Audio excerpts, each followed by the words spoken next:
Everyone, আজকে আমরা আছি মেঘনা নদীর পাশে। আমার মোবাইলের ক্যামেরা ততটা ভালো না, যার কারণে সব কিছু আসছে না।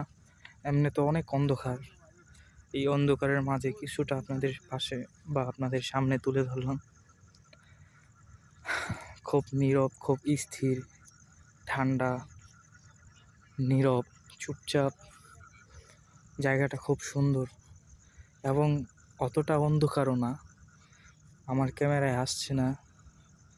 তবে চাঁদনিপুরা রাত ততটা অন্ধকারও না, আপনারা দেখতে পারেন, বালু অনেকটা দেখা যায়।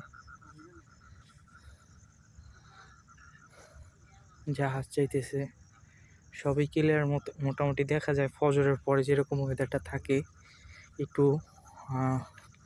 অন্ধকার অন্ধকার, কিন্তু সব কিছুই মোটামুটি দেখা যায়। সেম ওরকমই আছে। খুব সুন্দর স্থির জায়গা, নীরব পরিবেশ। যদি মন খারাপ বা শরীরটা ক্লান্ত লাগে, তাহলে আমার মতামতে এরকম নীরব জায়গায় প্লেসে যাওয়া দরকার, বা গেলে মনটা ফ্রেশ হবে, শান্তিময় থাকবে, ভালো লাগবে।